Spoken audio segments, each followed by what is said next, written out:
Hey everybody, Larry Lawton here. I got a great video for you today. I'm gonna go over all the drugs in prison, how they come in, and why people get addicted, and how they even get it in there if they don't have anything. Before I get started, everybody, check me out on YouTube member programs, Patreon member programs, Discord. Well, you know, a lot of people have been asking me about, Larry, you say there's so many drugs in prison, you can get drugs easier in prison than you can on the street. Obviously, of course, I don't mean quantity. In prison, let me give the first the drugs. There's a lot of marijuana. How it comes in what they call a cap. A cap is a top of a chapstick. Literally, a chapstick is a cap. They call it a cap of weed. So we're gonna go into weed, cocaine, heroin, acid in prison, ecstasy in prison. These are all the drugs that I've ran across in prison. Did most of them. I'm not an addict. I don't believe in that. I think everybody should be controlled. And I think if a person has an addiction, they need to handle their addiction in any way possible, especially out here on the street. You have so many avenues to get better, I call it, or get it under control. Because if you can't get it under control, you're gonna have problems throughout your whole life. And you gotta start whatever age you are, or even if you're older. I've seen guys older get off drugs, and not just because of prison. I'm talking about even on the street. You can do it. Now again, everything, and you guys know how I believe. I don't believe in doing anything you can't control. I'm very pro-drugs in the sense that it's not about doing drugs. It's about, should they be criminalized? Should we be putting people in prison for drugs? Absolutely not. It's the biggest waste of money, I believe, in the country, and the biggest waste that ever happened in the United States was the drug war. And I will blame a Republican, Ronald Reagan, on that. And then I have to blame every president after that who made it worse. And Bill Clinton took all the good time away. He had opportunities to change that. He didn't. I'm not gonna get into the legality. We know drugs are illegal, and it is what it is. Obviously, marijuana is now legal, I think 13, 14 states. Medically, 30-something states. Should it be legal in every state? Absolutely. Should it be legal federally? Absolutely. Right now, it's a Class A drug. That means it's equivalent to heroin. Is that crazy? That's ludicrous. Obviously, we all know that. And now what happens, just to let you know why, federally, if something is federally illegal, they can't test it like they need to test it. They can't take a drug and then go through the medical parts of it federally with funding and everything else. And all these legal shops that you see in states, technically, the federal government could come in and still arrest you. I didn't know if you knew that. So you could say, oh, it's legal in my state. If the federal government wanted to come in and arrest you, they can. Do they? No. Hopefully they never do. Now I'm gonna get into the drugs in prison and how they get in. First, let's go talk about how they get into prison. The number one way to get drugs in prison, obviously, is through a corrupt guard. Happens all the time. It doesn't have to be just a corrupt guard, a corrupt kitchen worker. It could be a corrupt person who works in what they call Unicor or prison industries. It could be administrator, it could be a counselor, it could be a case manager, it could be a unit manager. Let me explain something. When it comes to people are human beings, and they are gonna do whatever they have to do. You don't know what's going on in their life, but they're in there. I was in one prison, there was a guy making $10,000 a month. He set up a system with a guard that the guard was getting money to a P.O. box, and then he was bringing in drugs. This inmate set it up with his visit to send drugs to another P.O. box. So nobody met each other on the outside. But this one guard would go to that P.O. box. There'd be a check waiting for him. He would take it. He would go to another P.O. box in another area, everything else, pick up the drugs that were in there. Now, he thought he was only bringing in marijuana, and by maybe a pound or two. But inside the marijuana, they were putting heroin. So they were putting, not that it matters, whether you bring heroin, marijuana, ecstasy, cocaine, alcohol, whatever it is, it's still illegal to bring in. Obviously, you know, in Atlanta, that was just had a big shakeup. United States Penitentiary Atlanta, where I had just had a shakeup. I did a video about 6 months ago. 33% of the officers were corrupt. 33%. That means 33 out of 100 were corrupt. Think of that. Obviously gonna get in. Another way drugs get into prison is the visiting room. Let me explain exactly how that works. If you go to a visit, they might have a vending machine in the visiting room. They all do.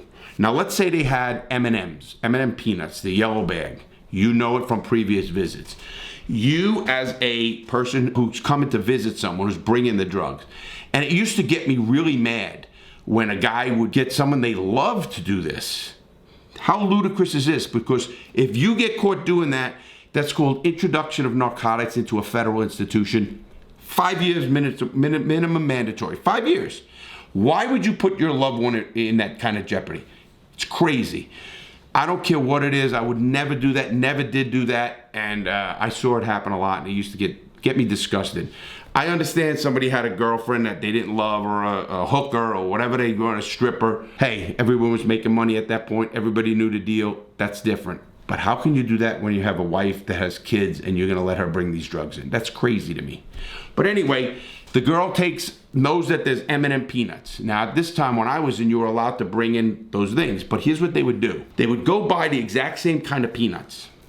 They would open the bag, and they would take out the peanuts, and they would put condoms, little tips of condoms filled with heroin, like balls, just small balls. They would be in there. They would actually feel like M&M peanuts, and they would put them in there, and they would maybe 20 of those, and there might be a few extra peanuts in that bag. They would crazy glue the packet. So when they saw them in the visiting room, or when they would get check coming in, they were good. They'd shake the pack. They'd feel it. They'd say it's M&M peanuts. They'd let them in. Now, when you come into the visiting room, every time you go for a visit, you are shaken down. What does this mean? When you go out, you are strip searched. Lift your nuts, turn around, spread your ass, totally strip searched. Now, you have nothing on you, they know that. You go to your visit, you talk, you get one hug with your person visiting you. So you get a hug, you don't do anything. You sit and bullshit. Now, in Atlanta, you used to have to, first, you could sit next to each other. They stopped that, and you had to slip across from them. Didn't mean anything. The girl would go to the vending machine, buy the peanuts, switch them right there, and now she gives you a bag of peanuts, but really it's a bag of heroin, or little balls of heroin. Now, you'd open the bag, you'd have water, she bought you water, you'd pour them and just drink like normal, talk, have a 2-hour visit. They're already in you. Now, when you leave the visiting room, you go out the visiting room, they strip search you. When I say, listen, I've been strip searched so many times, it doesn't matter to me. I could sit on a show and do that. Take my clothes off, lift my nuts, turn around, spread my, and I feel that I lost that dignity about me, but it is what happens when you've been in prison for so long, because you're strip searched almost every day. Now I would go get strip searched. Obviously, there's nothing on me. It's in me. Then you would go and you get to your cell, and you'd literally pass them. You didn't eat anything. You would pass them out. And you'd literally be shitting the balls out. You use condoms because the condom rubber was thick enough that it didn't break. Because if one of them broke in you, obviously you can overdose. But they would do that. Now, I never did that. I watched the guys because they'd come back from the visiting rooms with the shitter, and they're coming out. Now, of course, they just wash all the stuff down, and they take it, and now they're the king of the prison. They have that much heroin in their system, system that they can bring out. And they do that with cocaine, stuff of that nature. With marijuana, we had one guy, obviously you guys know what a quarter roll is. A quarter roll of quarters, So a person packed all these a woman put all these quarter rolls, packed tight with weed, in her vagina. She came to the visiting room, she went to the bathroom, she took them out. They were sitting next to each other, and she literally slid them up the guy's ass from the back. He had a lotion, like a little lube on there, you couldn't see. He ended up putting 6 quarter rolls up his ass. Believe me, I couldn't believe that could be done. Everybody, just to let you know, you have 7 extra inches in your anal canal to hide something. I know this is a weird thing to say, but that's what you have. Now, if you had anything more in your system, it goes up your system. This guy took 6, I'm telling you, when he came back to the cell, because he was my cellie at the time, he came back, he told me what was going on. He was, I guess, shitting, if you want to call it, but really, he was pulling out quarter rolls, hot quarter rolls. And they were coming out. I'm like, what the fuck? How many is it? It's like a slot machine. Come out, and it's solid marijuana in these quarter rolls. And then he'd break it up, and he would make what they call caps of weed, which is just a chapstick cap. You fill that, and that chapstick cap used to cost $25. $25 for a cap of weed. You can make 1 or 2 joints and he'd sell it all over the fucking yard. Now, each group did their selling. The blacks, the Hispanics, the whites, everybody had that to do. So they would do that with weed. They'd use we used to call it the anal canal delivery. And they would put it in there. And believe me when I tell you, it's done all the time to this day. They can't x-ray everybody if they think that happened. What they do, if they thought you were doing something, they would take you, Larry Lawton, let's just say, and they say, oh, we think he just hid something up his ass, or he ate weed. They would put you in what they call a dry cell. Now, what's a dry cell? A dry cell is a room, literally nothing, no running water, no toilet, nothing. They would make you shit 2 times, fully shit 2 times before they would let you out of there in case you had something. And I've seen guys actually shit. Now think of this. This disgusts me, and I'm hard to discuss. They would take this shit out. They'd fucking have their weed in there. They'd break it up and they'd re-eat it. Now it's a shit. I mean, listen to me. There's some sick fucking people out there, but that's what they would do. So they would bring the marijuana or the heroin in that way. But if you got to a dry cell, we knew you were probably getting caught most of the time. And that usually happens because someone snitched. It's very hard for you to get caught doing this when there's a visiting room with 50, 70 inmates and there's all people moving around. They only have 2 guards watching everybody. Yes, they have cameras, but they're not watching the cameras 24/7. They might go back and look at the camera, and if they see something suspicious, they'll know something happened. But by that time, it's gone.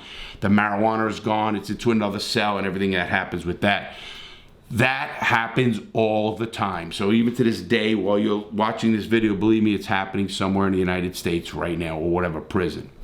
Now, acid. How does acid come into prison? You know, people would say, how does, acid come?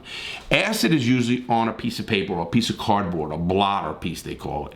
Here's what they would do with acid. A guy would take a tin foil pan like you would cook something in. Now, the person on the outside is doing this. They would go buy a Hallmark card, make sure it's a corrugated card, not glitter or any of that kind of shit, just a regular card. It could be a birthday card, it could be a Easter card, whatever's going on. Now they would take 100-hit vial and pour it in the bottom into that thing. This is outside. The person on the street is doing this. And on the bottom of that tin foil would be the acid. They would take the card, open it up, and literally, with gloves, of course, because the acid touches your skin, it goes in it. They would put the card into the acid, and the whole card would absorb 100 hits. Now you know that card has 100 hits. If it's done right and the acid is level, it goes into the card pretty much level. They'd put it in and they'd let it soak up until there's no more acid in the pan. It's all in the card. They would let it dry. They would write in there, love you, honey, or whatever the hell, whoever they're gonna do it to, and they would send it in. Guards would look at it, piece, they'd look this thing, nothing on it. The whole card is acid, the whole card. I remember getting that in. A buddy of mine used to do that all the time and get it in. We would take a ruler then, and no matter how the size of the card didn't matter. It was a small card, what did it matter? You'd make 10 rows that way, 10 rows this way, 10 rows down. Every one of those hits is a hit of acid. There's 100 hits, you know what it is. It gets into the card level, and it's perfect. We used to sell those hits for $25 a hit. My buddy used to get them in all the time, and we used to do acid in prison. I tell a lot of people I did the acid, a lot of acid in prison. I actually liked it. It used to get me away. People would say, how do you do acid in prison? You're in a locked cell. Well, you'd put your headphones on, you'd do music, and you would literally leave that prison. I remember I did one time 4 hits, the most I've ever done. I literally floated out of that prison, and I mean floated out of that prison. And it was actually amazing to me. But anyway, what would happen is we would take that card, we would sell 50 of those hits at $25 a hit. So we had a lot of money. And we used to do them. The buddy I did him was one of the acid kings of all of the prison system. And he used to do up to 10 hits at a time. Just take certain people more. I mean, one person, if you never did acid, 1 hit will get you fucked up. If you've done acid more and more, that's how we would get the acid in. Also, they would put acid on stamps, on an actual stamp.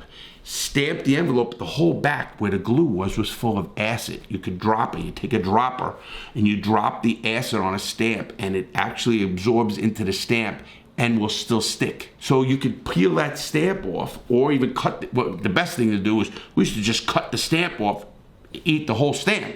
Obviously there was a lot of hits, so we'd take that stamp and cut that stamp into 4 places, and then you had 4 hits of acid on every stamp. We did that with envelopes as well. The envelope along where the glue is, we would do the acid along that as well.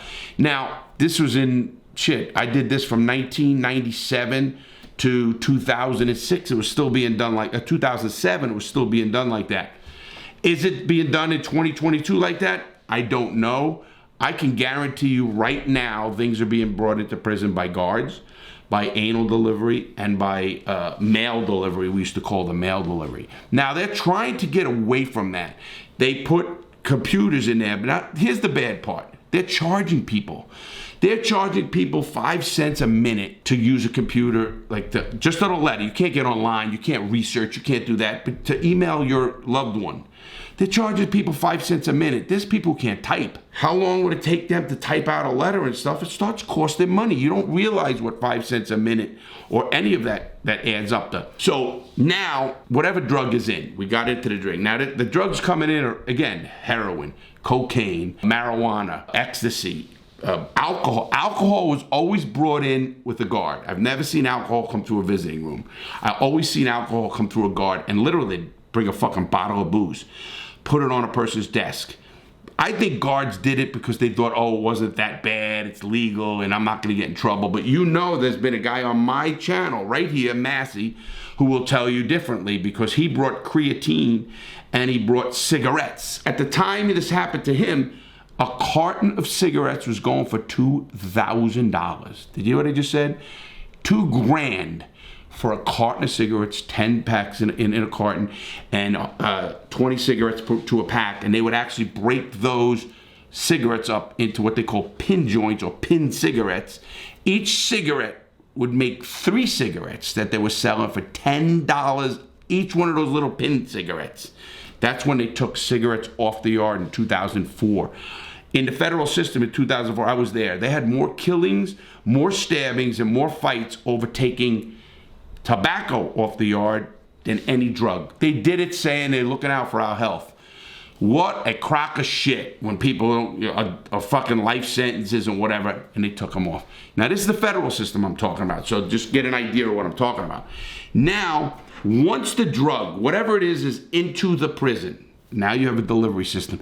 It's there. Most people know when things hit the yard. Obviously, I've been in prisons where someone would throw a tennis ball over the yard, over the wall or the fences, and the whole tennis ball was filled with heroin on the yard. But that was more rare, and you wouldn't see that as much as you would see the other delivery systems I just talked about. Now, once the drug is on the yard, believe me, everybody knows when big drugs hit the yard. It literally gets flooded. First of all, with the most common drug in prisons that I was in was heroin, and you'd see people die. Back then, they didn't have Narcan. They didn't have revivals. You'd see a guy go out blue and he'd die. He would overdose. Some people died on purpose. I told you the story about me being in a cell. Guy came in to ask the drug dealer for 5 papers of heroin. The guy said, you owe me money. He says, I don't give a fuck. He goes, I'm not paying you. The guy goes, don't fuck with me. I'll fucking kill you. He goes, I'm not paying you because I'm checking out. And I'm sitting on the bed when that happened. I'm like, holy shit. Sure enough, that fucking guy went back to his cell because the drug dealer told him, you better be dead in the morning. The fucking guy was dead in the morning. I mean, you talk about becoming numb to shit. I was sitting there. I'm not involved in this shit at all, but I'm like, holy shit, this is real shit. People don't play around in this place. Well, once drugs hit the yard, everybody knows about it. And it's kind of like the penitentiaries are a little different than the lower security prisons because there's rats in every prison, but not as many, and people can get killed for it. And the prison system would do shakedowns. Sure enough, they got a word that, hey, there's a lot of drugs on the yard. They come into the unit, shake it down. Trust me, there's so many people innovative. You could walk around with a packet up your ass, and they call it suitcasing it. And I've done that when I had stuff and I was worried. I'd suitcase it at night. So if they came into my cell at 2 in the morning and said, everybody up, get that, you don't even have time, they watch you, it's already suitcased. They're not getting that. What are they gonna do with it? Unless they think you're doing it, they have to put you to what they call the dry cell. And again, that doesn't happen too often. 1, because it takes manpower. 2, it takes time. And 3, I really don't think they give a fuck. I don't think the prison system cares. I think they don't give a shit. They know it keeps people busy. One guard once told me in Atlanta, he says, Lawton, all we care about is, did anybody escape? Did anybody get killed? That's all they gave a fuck about. There's no way they didn't know when we were all fucked up on acid or whatever drug we tried and stuff. Now, the needles in prison obviously come from the diabetics. The diabetics go up for what they call a pill line. They have to take their diabetics, but they'll steal the needle. They'll break the needle and they have the hole in it and they'll break it, put it in a piece of plastic by melting it, and then they'd put a glove on the end for a suction.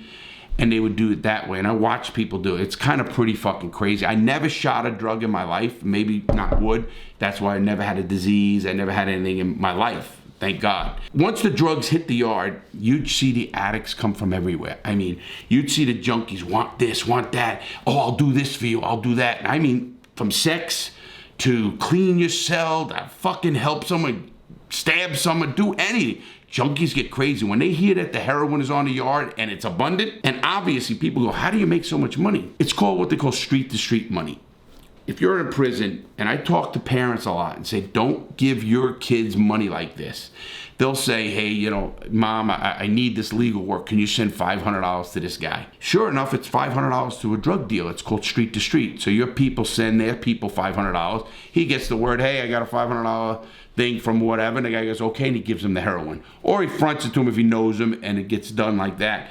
Obviously, I talk to parents. I say, well, if your kid went in with a habit, don't think he's just gonna not do drugs when he's in there, because he's gonna do drugs. So the drugs hit the yard, and then you'd literally have guys would know what cells to go to for whatever drug. I remember cocaine at the time was $150 a gram of cocaine in the prison, sometimes $200, depending how long it would take. And I'm again, a real gram, no, a cap. Chapstick cap is what they use for weed and heroin and stuff. Now the heroin was in paper. It was in a little piece of heroin that's in this cellophane piece of paper, and they call that a paper of heroin, and that would cost $25. Obviously, these guys shoot their thing and they're fucked up. I mean, I watched shit. It was like shooting galleries, and I'm like, man, where am I at? This is really happening in the places I'm at. So don't think if you ever go to prison, number one, you could just, oh, I'm not gonna do drugs, and if you're a family member, make sure of that. And again, I don't support drugs at all. I think everybody has to do themselves and take control of whatever they do. If you can't control anything, stop it. Whether it's eating, gambling, drugs, whatever, alcohol, whatever it is, you need to control it. Don't let it control you. So I hope you guys got an idea of how drugs come in, how they're distributed, and that is the way they do it. Some people say, wow, you tell all the secrets. Believe me, the prisons know. I'm not a fucking genius, and the prisons have been around for hundreds of years, so they know more than I do. Do they really want to get it? I don't know. Anyway, if you have a problem, make sure you look for help. You get your help, ask for people for help. That's what we need to do. We need to educate people, not arrest them, not incarcerate them. Have a great day, everybody. Please stay safe, make good choices, help somebody today, and I'll see you next time.